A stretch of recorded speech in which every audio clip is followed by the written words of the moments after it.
Oh, yeah, I got Jim Bovard on the phone. Hey, Jim. Hey, Scott. How you doing? Thanks for having me on. I'm doing great, man. How are you?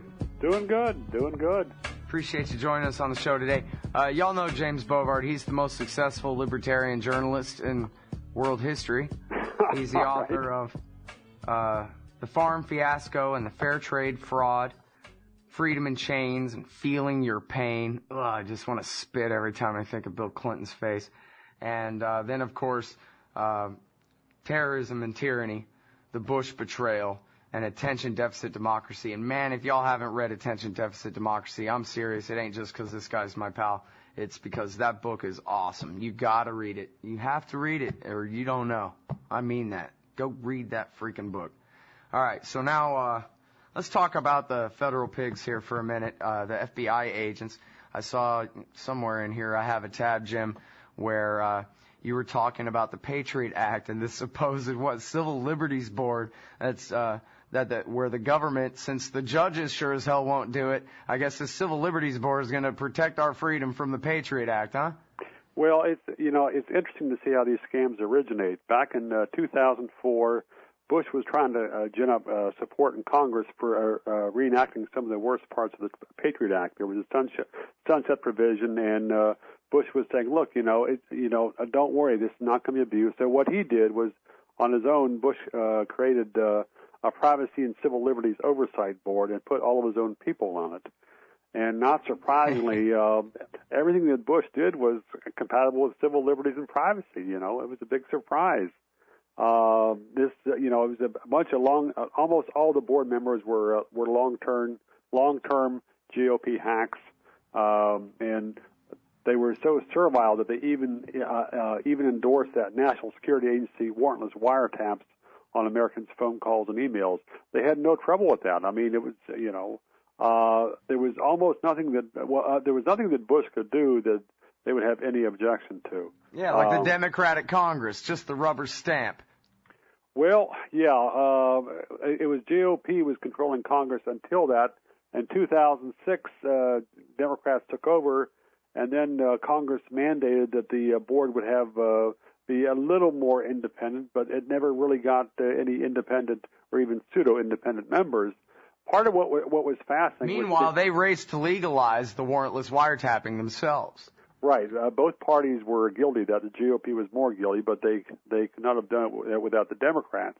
And the thing that was important is Bush put this window dressing out there in order to gin up support for extending the Patriot Act. Congress did that, even though there was no evidence that the power had not been abused. We later found out there were a lot more abuses, that the FBI knew of a lot more abuses than what they admitted at the time. Mm-hmm. So this is still out there. Senator Joe Lieberman 2 years ago was urging Bush to put some independent members there. It's important to put people on that board to preserve the public's faith in our promise to protect their privacy and civil liberties. I mean, this is all about public faith. In other words, it's about a sham. Senator Lieberman never gave a damn about privacy or civil liberties. He's someone who's acted as if he thinks the government should have boundless power, especially against anything labeled terrorism. Well, yeah, he invokes the powers of the Chinese Politburo as his precedent outright on TV and doesn't even know he should be ashamed at all. I had missed that. Oh, yeah, he goes, hey, China has the power to turn off the Internet. Their state can. How come we can't? Well, I wonder. Awesome. I got him to laugh. Y'all, did you hear it? Well, all right. It's still a couple hours before happy hour here in the East Coast. Well, and I wasn't even joking. I was just like reciting an anecdote from the newspaper that I read, Well, yeah, it's good that I hadn't heard that before, else I wouldn't have had a fresh laugh. So, but almost anything about Senator Lieberman is totally believable because that guy is a 3-star rascal. Yeah, rascal, indeed. I think that might be the best use of the word rascal on this show so far, Jim. It's called a euphemism. Yeah. So it's just a family-friendly radio. That's right. Yeah. This could be on a station licensed by the federal pigs one day. So we got to get in the habit of not using the F word all the time. Amen. Okay. Because I know otherwise you would be throughout this whole rant would have been. Well, it's just a question of pre-happy hour versus post-happy hour. Right. Well, I'm lucky I have a morning show, especially with you on the East Coast and me on the West, you know. All right. Well, so the article is at the Washington Times. Correct. And it's called Abolish the Phony Privacy Board. Panel was designed to rubber stamp constitutional infringement. And really, it's funny because this thing that coulda, shoulda, sorta, at least was promoted as something really important is really nothing. It's not worth anything but, maybe the crawl at the bottom of CNN or something that, there's this powerless thing that's there to make you feel a little bit better about yourself or whatever, and that's about it, right? It's like adding purple horseshoes to the Lucky Charms. Big freaking deal. Yeah, I mean, actually, this is worse than useless because this so-called Oversight Board, it's a lot more likely to induce complacency than to protect freedom. I mean, for the last 9 years, trampling the Constitution is a no-fault offense in Washington, and anything that prevents Americans from recognizing that makes it less likely people will stand up for their rights and liberties. Yeah, well, there we go. All right, well, I hadn't mean to use this thing. That's the attention deficit democracy in a nutshell right there. Oh, except also there's a really great section on torture that everybody ought to also read. Yeah, see, that's the thing we've had some really great interviews so far today already. Andy Worthington and Elaine Castle both were on. We've talked about a lot of these civil liberties abuses, and Elaine Castle really waxed on about the fall of the republic, really the end of the rule of law, the end of any reasonable belief that these institutions have any right to rule us at all. You know? Things are getting bad, Jim. Torture is a wonderful example of that because it's interesting. People think of me as being very cynical, but over the last, well, certainly in the first few years after 9/11, I erred on the other side because there were a number of times I thought the Bush people had gone too far and that there was going to be a backlash. I especially thought that in May of 2004 when first we had the photos and then Seymour Hersh and then those John Yoo memos leak out. I said, holy Shazam, this is going to cause a backlash. It didn't. I mean, Bush was practically bragging about it with a macho re-election campaign. The Democrats were afraid to mention it. And here we are 6 years later.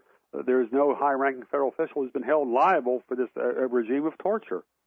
Well, and it just goes on, and this is one of the things we talked about with Elaine Castle, too, is this guy Binyam Mohammed, who we all know was innocent, who was tortured with razor blades into pointing his finger at Jose Padilla for a plot to set off a radioactive dirty bomb, which, of course, by the way, the footnote is he'd read a satire years ago about how to make a nuclear bomb in your kitchen in Rolling Stone magazine, and that was what he was thinking of, or something that included swinging the uranium around over your head in a bucket in order to enrich it to weapons grade. And based on this, John Ashcroft from Red Square in Moscow, Jim, announced that Jose Padilla, an American citizen arrested by civilian federal police on American soil at Chicago O'Hare Airport, was now being turned over. The judge said, bring him before me. And they said no. And they gave him to Donald Rumsfeld, and they held him in a military brig in South Carolina, and they let the CIA torture him out of his mind for 6 years or something until the Supreme Court was about to have a case. I mean, you couldn't make that up. And you're a talented writer, man. This is insanity going on here. Well, but it's also institutionalized and it's systemic, or it has at least been systemic for a lot of the last 8 or 9 years. I don't know how much of this stuff is ongoing or how much of this stuff might have ended versus merely paused. But it's fascinating with the Jose Padilla case.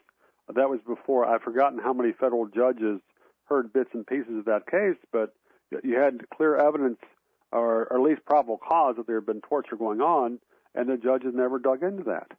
So if the federal judges don't have the courage to dig into torture of an American citizen here in the U.S. in front of them, and it doesn't get picked up by the higher courts, where exactly, maybe that's why we have the Privacy and Civil Liberties Oversight Board, just to make sure that there is that final defense. Right. Then we'll be safe. Thank God for them, right? Absolutely. I mean, George Bush, same difference, though. Yes, thank you. Maybe he's easier to confuse with Jesus, the Son of God. Son of something. Yeah. All right, y'all. Well, we know, too, don't we? All right, hang on, everybody. We'll be right back with Jim Bovard after this. Attention Deficit Democracy, read it. Make your brother-in-law read it. You can sign up for the Liberty Radio Network email updates at updates.lrn.fm and join us on Facebook at facebook.lrn.fm. It's all live from baseball to apple pie to bomb. Waco, Texas, Heaven's Gate, project our own, cause they probably won't come home anyway. All right, y'all, welcome back to the show. It's Antiwar We're on Liberty Radio Network right now. I'm talking with Jim Bovard. He's the author of Shakedown, How the Government Screws You from A to Z. And if you go look at his Wikipedia entry, you will see that he's been marked for death by every government agency around. They hate his guts, and all they do is call him a liar because of how good his reporting is. The best one of all, and that's saying something, is attention deficit democracy. And one of the things that you talk about in this book, Jim, is what you call battered citizen syndrome. And I was wondering if you could explain what that is in all its nuance and detail in the greatness of your wisdom for all the wonderful people listening here today. Marked for death, am I? Oh, my goodness. Well, like you didn't know that. well, no. See, there is one benefit to that. It means I was able to take a business expense deduction for the bulletproof windows. Yeah, there you go. See, you can write that off on your IRS forms. I bet they won't bother you at all about it. Well, yeah, I'm going to hold my breath on that one. Battered citizen syndrome is basically what the government does when it's constantly pushing one fear button after another, constantly trying to make people almost afraid of their own shadow, and thereby making them a lot more submissive than they otherwise would be. It's a way to undermine any sense of criticism or even tolerance of criticism for much of the population. The Bush administration did this very well after 9/11. That was part of the reason why there was almost a lot of places muzzled any criticism of the government at that point. And they especially played that card very well in the 2004 presidential campaign. They were always putting out these warnings about terrorist attacks, and which somehow they often turn out to be bogus. But there was a Cornell study that showed that after 9/11, each time that the government issued a terrorist warning, the president's approval rating rose by roughly 3%. And that was a margin by which George Bush beat John Kerry in 2004. Yeah, and they ran a bunch of commercials. Remember the wolves all preparing to attack you? Oh, my goodness. That was, yes, I mean, those were just some of the most bizarre ones in history. A favorite example of mine, a favorite example of how they were pushing the hot buttons was there was a warning that the FBI put out just before July 4th in 2004 during the election season.